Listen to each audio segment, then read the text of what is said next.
Hey everybody, welcome back to Tuesday Talks. Tuesday Talks is all about getting to know an individual, finding out what they care about, what they do and why they do it, and what drives them and what keeps them going. Now, today's guest is Phil Morrison. Phil coaches people on overcoming social anxiety, improving their relationship with themselves and others, and get a thriving lifestyle. So let's get Phil on board here. Okay. I see you there, Phil. Just give me a minute. I'm just inviting you up.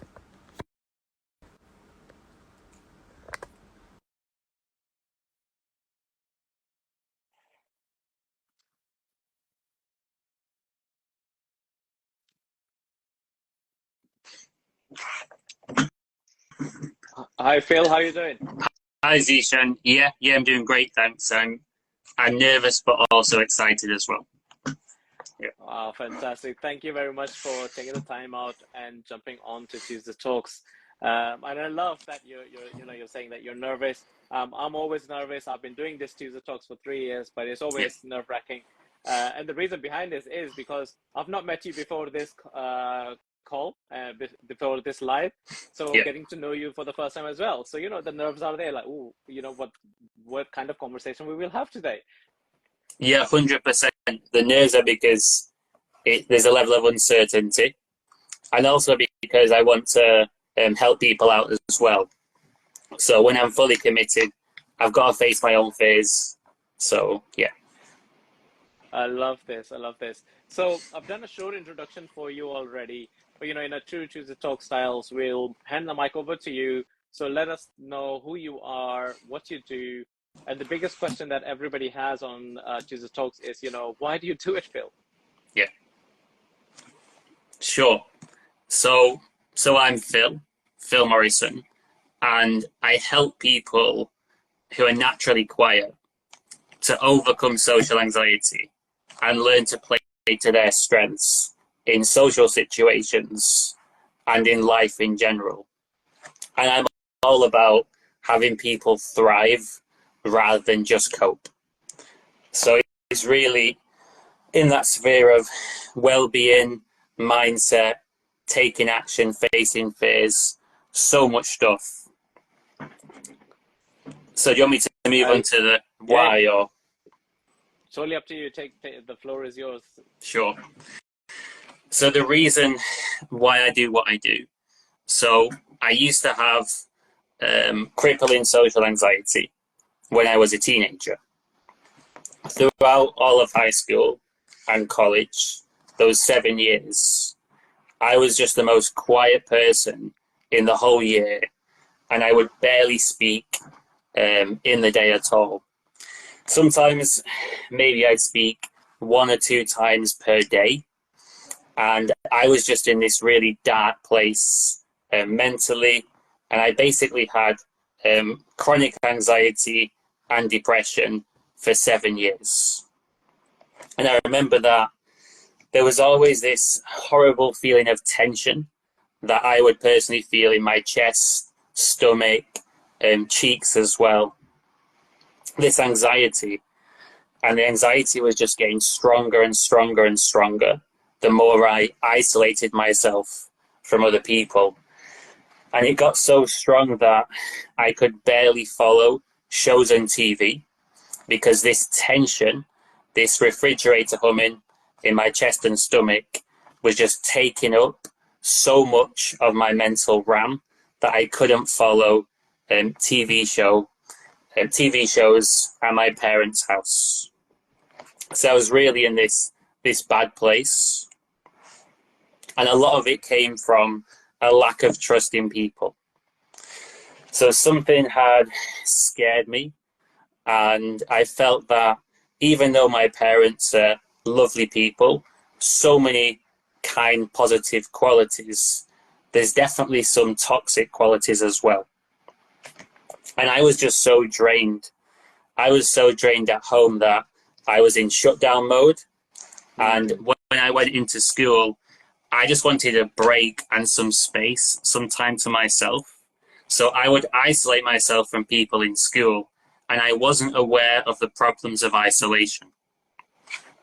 So I went down this dark path. But then, if you fast forward quite a lot of time through going to university, being a fresher, going to lots of socials, facing all my different social fears, and getting my diet right, my exercise, focusing on so much stuff, I realized that I was chipping away at the anxiety, learning to trust people again. And even my physical appearance changed during my own transformation. So going back to high school, I used to have bright yellow skin. So my diet wasn't good. My skin was bright yellow. So of course I got bullied and picked on for the bright yellow skin combined with being crazy quiet. So when I really overcame my own social anxiety, I was just so determined to help out other people who also have social anxiety. And really, I wanted to pursue my purpose in life. And I think that what is the purpose of anybody's life? So it's something along the lines of being happy and giving value. And I thought, well, how can I give the most value possible in my life? And I thought, well, I've got to play to my strengths and teach from my own experience. And my personality type is an empath. So I have high levels of empathy. And I'm also a defender. So when I see somebody suffering unfair treatment, I'm the type of person to step in and stand up for that person. So because of this, I'm natural when it comes to coaching. And I got mentored to help me overcome social anxiety to a greater extent by this guy in London called Jonathan. It was amazing mentorship, focused on being honest, overcoming my fears, letting my guard down, processing challenges from the past. And this helped me out so much, and it really spurred on that fire in me to set up my own coaching business. And as soon as I was coaching at the start for free, I just felt like I really belonged in this role. And I could see that I was helping people out, which was really, really rewarding. And it reaffirmed that this is what I have to do. So I went down this crazy career change. And at the time, I was doing a PhD in biosciences, 8 years, University of Birmingham. And I basically said, when I finish the PhD, full-time business, screw that, this is more valuable. And I jumped into it. And last year was my first time coaching on a full-time level. And I love what I do. I made the right decision. Yeah. Wow. I love this story, and I love the journey that you're on, from being that quiet person majority of the younger years, to where you are now on this podcast, speaking to pretty much the world who's listening to us here now, and the transformation that you've taken yourself, because um, you know that that's a huge transformation from not speaking and asking for that space when you were in school, just to be alone, and have that space so that you don't have to be bothered by anybody and people are not disturbing you, to now here understanding the importance of having your voice, and connecting with the right people, you know, Mm-hmm. and working along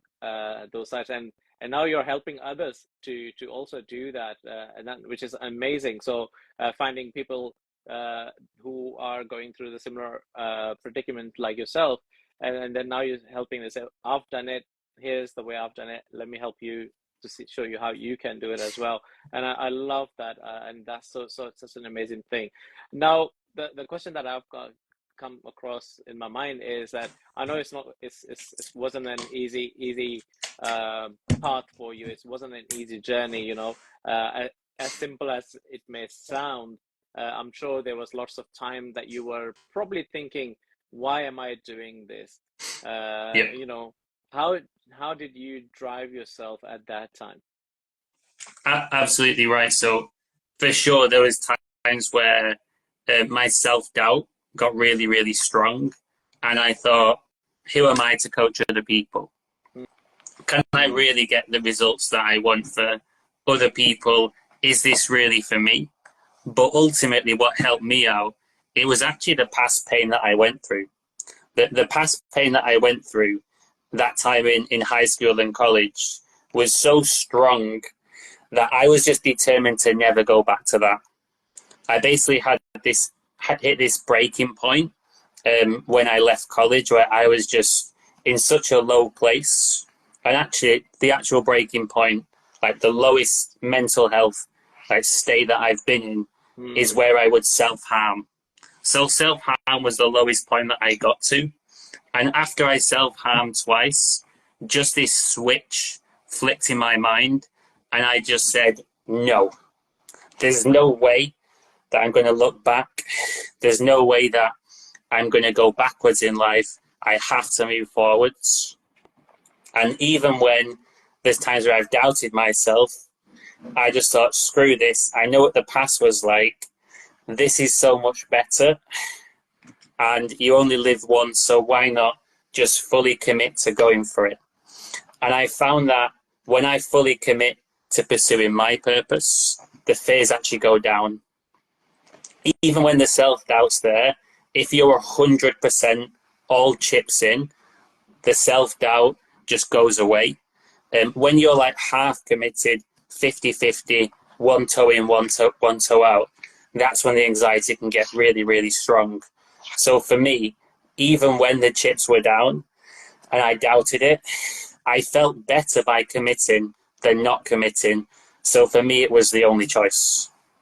That that so what I'm hearing and taking away from that is also the bravery and courage of stepping out of where you were going, right? So you've hit rock bottom, and some people, you know, when you hit rock bottom, there's no other way.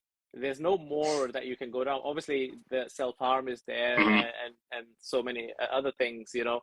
But then the realization is the amazing part, that you were able to realize that, hang on a minute, this is not where I want to be. Yeah. This is not why I did change myself to be anxiety free, to be all this. Why am I, you know, hitting rock bottom? And then we all go through that part. It's like, okay, why are we doing this? It could be various reasons. That some things are not working out. The results you expected to get is the reason is not working out. You know, various reasons, and whatever that may be for everybody who's listening to us. But I love that takeaway that I have here is to be resilient and look at being aware of what your actual goals are, Mhm. and you will achieve it if you keep going, right? Yeah. So you have to carry on going, and I love that. The only thing I would love to share here with everybody who's listening to us is like, and it would be amazing if we are able to keep track of that fear, keep track of that low point, right? So we don't Mhm. go into the bottomless pit of like, oh, I have no idea what's happening, and then you end up being like in the self-harm situation or hit rock bottom. If we can clock ourselves before that, we can monitor ourselves Stop it. earlier. Yeah. Yeah, Yeah. exactly. And then the only way we can do this is by keeping ourselves in check, right? Mhm. Keeping ourselves in check. You know, that mild headache that we get, you know, it's, and doctors usually say it's a sign of that your body's trying to tell you that, okay, something's wrong Yeah. in your body, right? That's what that headache is. You know, are you getting a hypertension or a migraine? It's again your body telling you that your body is under stress, your body needs to relax and things like that. So all those things also come to your own life as well. Okay, why am I feeling this way? Because before you hit that rock bottom, you will have certain feelings, disappointment, maybe, Mhm. not achieving the target that you've set yourself to achieve, for example, or goals you set out to achieve, and it's not working out. Things you thought you wanted to do it in a certain way, but it's not happening that way. It's like not working out at all. Things not going your way. All those things are signs of like, okay, let me take stock here. Let me sit down and see what's not working. Go back to the drawing board, right? If you know, go back to redesigning what you were thinking to do and redoing it, right? Okay, this is not working. Let's do it again. And that is exactly what I did. So at that point, I did go back to the drawing board, and something that didn't come to mind earlier, which I think is also important, is that I always had this belief that there's something greater to life, even if it was just potential, something that could be achieved. And I was always trying to escape a situation that I was in to get to a better situation. And partly that was why, even in school, in high school, I think one of the reasons that I was isolating myself is because I just felt that I didn't want to settle for this like mediocre adulthood. I didn't want to go along with other people that weren't really my crowd. And I did have ambition. So I always had ambition, and I was studying hard as well. So I definitely wanted something better, but it's more a realization. Like you said, I went so far down the wrong path, and I realized that there's no way that I can isolate myself from people. We're meant to be social creatures. So even if I don't trust people yet, I've got to find a way. And when I just got back to basics and was like, right, university, this is a perfect opportunity. Fresh start, meet new people, let's just go for it. And actually hitting rock bottom kind of helped me out, because I thought, well, there's nothing to lose, so I might as well just commit and go for it. So it almost gave me a superpower where I really thought that I don't care if I embarrass myself anymore. I don't care if I look stupid anymore. I'm just going to go for it and learn. So it helped me out when I hit that point and then got past it. That's another point, and I really love that as well to take away for everybody. Like, okay, you know, there is once you've hit that rock bottom, you've got no more to lose. What else there can be, and obviously realizing it and then going back to the drawing board, and that's an amazing scenario to come across, is the realization of that. So obviously when you were I wanted to also ask was, okay, do you now have some sort of morning routine that you follow? You know, because when all these things happened, I'm sure your as you were mentioning earlier, you know, like your health wasn't in good condition, and so you look amazing, by the way, now. So you know, Cheers. and all these things. So how did now that also came to change? Is there a routine that you follow There is. religiously? Yeah, please share. Yeah, absolutely. So the way I see it is, like, I know I would be lost without my routine. I would be okay, but I'd never perform anywhere near as well in life. I wouldn't be thriving without my routine. And my routine is basically enjoy my breakfast, get my admin done for the day in one go. So it's just all done, out the way, focus. Then I exercise. So I go for a run to the gym. I do my strength training and I run back. So that's like an hour and a half. I also do meditation every day as well for at least 30 minutes. I also tidy my room and keep on top of all those things that feel like a chore, but you feel better when you've got them done. And I also focus on giving value in my business for, you know, the amount of time I'm focused on it, whether it's coaching, making videos. I focus on committing as much as I possibly can. And also I go to minimum 1 to 2 socials every single week.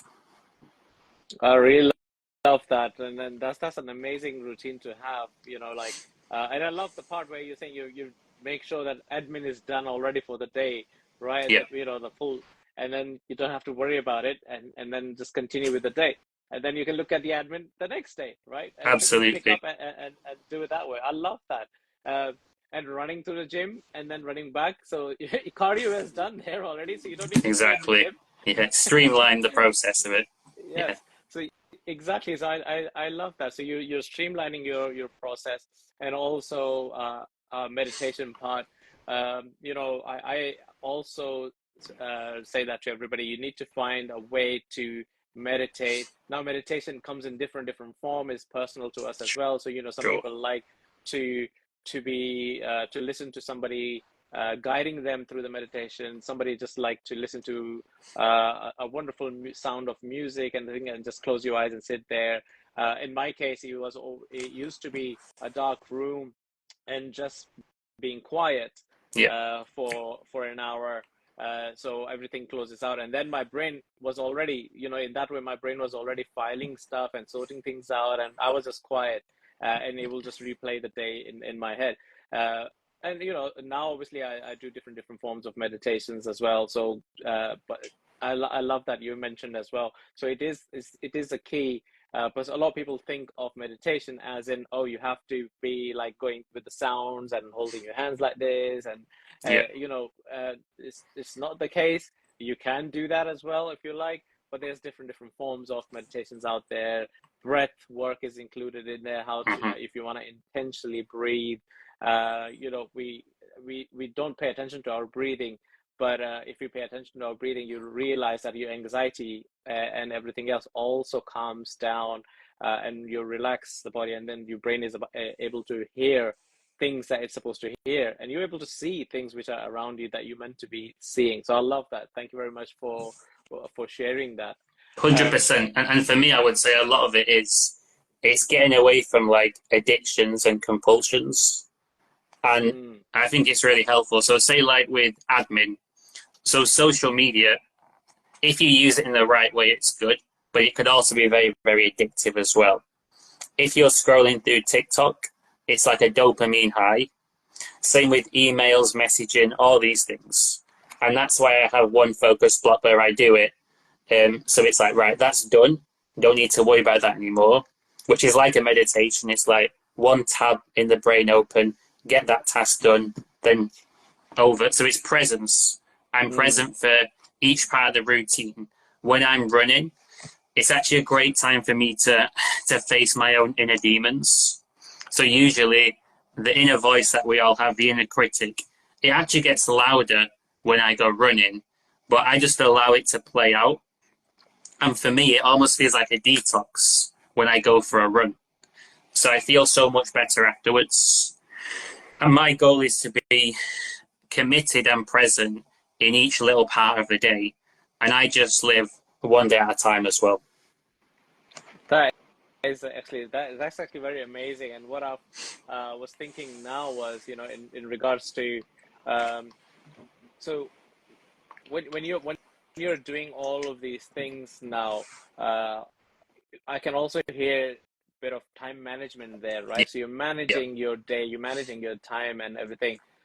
Is there a tip that you can share with people who are here now that people can take away a best time management that that's working for you? Obviously, it might not work for everybody, but it's working for you, so you might as well see if other people can try it.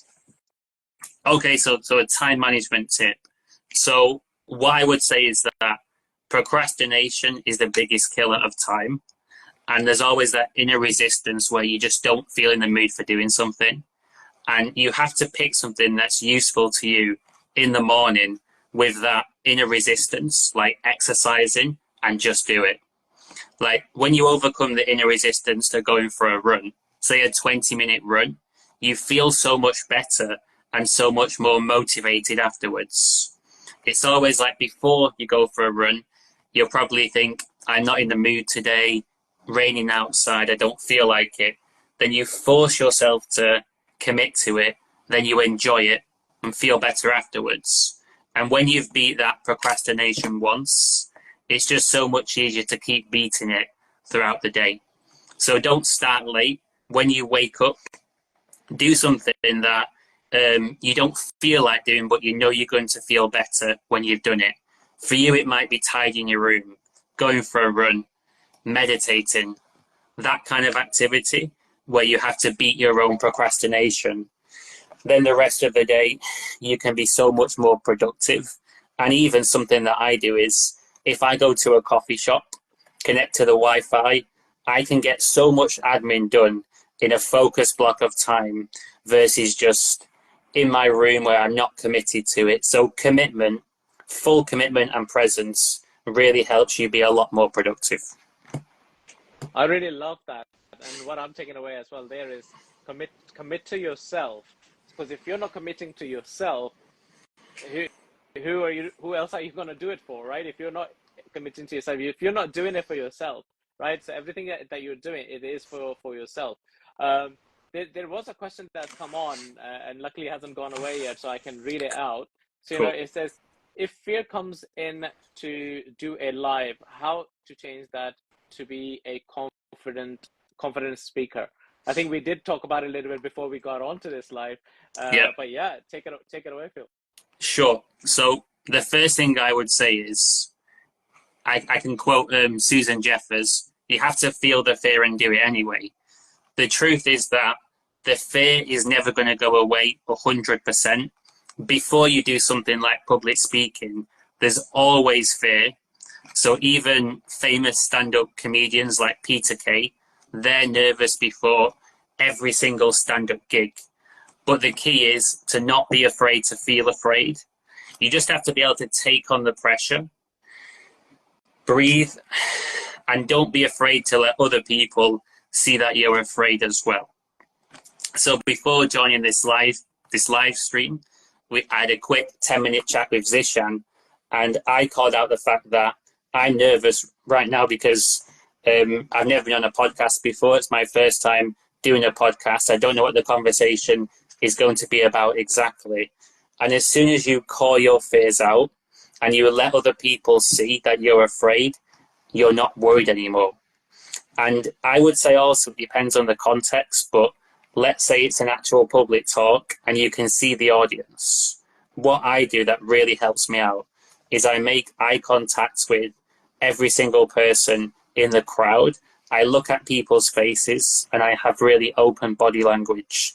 And this allows me to see that it's just people and people are relatively friendly. It's not that scary. So really, you just have to prove to your brain that you can handle the situation. And when you prove you can handle it and you commit fully to delivering value, you can be confident in spite of the fear. I really love that. I really love that. And I'll just add on to that from my perspective of, because I have been on stage for quite a long while, speaking events, and I was in bands as well. So, played guitar. So I used always be on the stage as well. Cool. For that. But I still have these, the butterflies, the nervous in the gut area. You're feeling nervous, and the only reason, from my perspective, that you're getting that is because it's the uncertainty of how would I appear to everybody else? How would people will take this? Hopefully, I don't make a mistake when I'm delivering this, or when I am performing on stage, or when I am having that conversation, when I'm doing this live event. So those are the things, the uncertainty, which creates that nervousness and all the other things that you're feeling. But what I used to do was, I used to hone into that feeling, and turn that narrative into a superpower. I'll say, okay, this is the source of my power now. So I use that as a power to go on stage and then deliver everything, because I'm like, okay, if you think that I don't know how I'm going to perform or deliver my speech, I'm going to use that as like, okay, I'm going to deliver my speech to the best ability I am. I'm going to be amazing at that, right? I'm using that as my superpower. If I'm nervous at all, when I used to be in bands and I think, oh, my string will break, and I'm like, so what if my string will break? I'll improvise and do something amazing that people will love it, right? So like spin it. And so it's more for self-talk as well. And I love that you mentioned as well, it's like calling it out, right? So I used to call it out in my way, that I actually gave me the power over the nervousness. Yeah. Like, yeah, it's just the feeling. I'm like, thank you very much for letting me know that I am about to do something amazing, you know? It's true. And really, all you have to do is prove to your brain and body that you can handle those nervous sensations fully. So that's all you really have to do. And the truth is that you're actually in control in that situation where you're nervous. But what happens is when there's the anticipation usually builds, and you're thinking, will I be able to handle the peak of the nerves? But when you get to the peak and you're still handling it fine, the nerves just slowly calm down and you perform really, really well. So never panic or worry because you're nervous. The energy is there for a reason. The adrenaline actually makes you perform better as well. Because one of my hobbies is improv comedy. I did this to push my own comfort zone. And usually when there's a bit of adrenaline there, you actually overperform and do better than you expect because your brain's switched on and you're processing the information. So the key is to just commit fully, make the nerves work for you rather than against you, and know that the nerves don't stop you from being a confident speaker. Really love that, and I hope that answers the question as well to the person who asked. What I wanted to ask you now was in regards to how you're helping others overcome similar issues and things that you've overcome. So if you take us to an ideal scenario of someone going through certain things that they can reach out to you. Yeah, for sure. So I guess an example comes to mind of a current client, Liam, and also I can use my own experience as well. So a lot of people are completely run by fears, often irrational fears as well, and they're buying into the narratives and the lies that our inner demons tell us.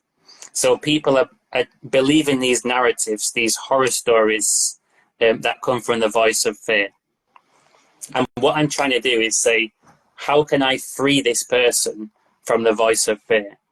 How can I get this person to tap into that authentic self rather than this afraid self and start to develop that more? So what I tend to do is help people open up. So I open up with them. I inspire them to open up with me. Get them to talk about the blockages and challenges that are stopping them from actually being themselves and pursuing their purpose in life.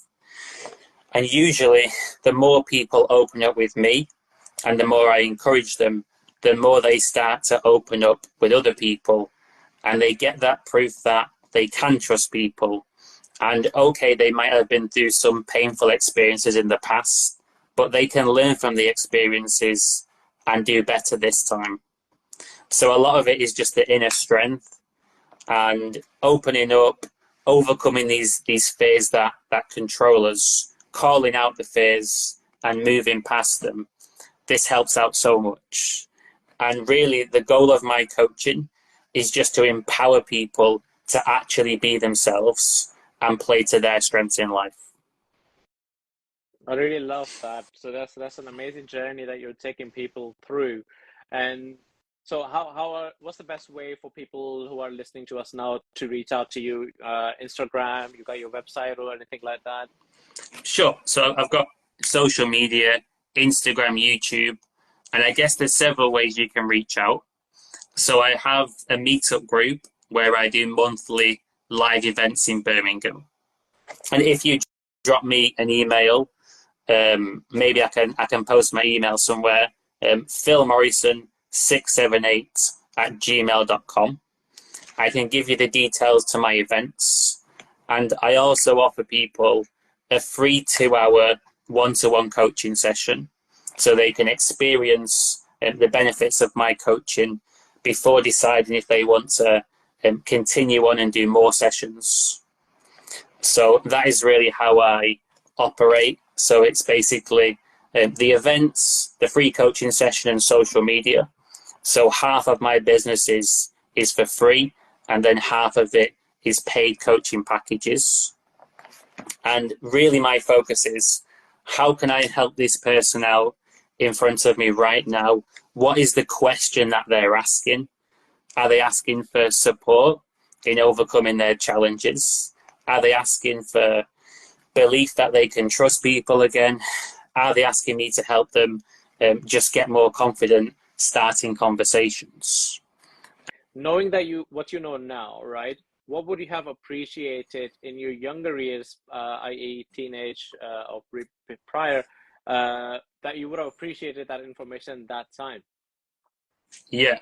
So I wish, well, in a way, it's good that I'm a teacher, but if I wanted to make faster progress back when I had social anxiety, I wish I knew the power of having a disciplined routine on like a daily and weekly level.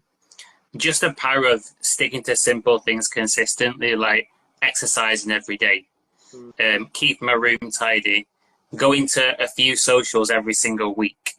Just that alone builds so much momentum that you come across much more confident and you can manage your anxiety a lot better.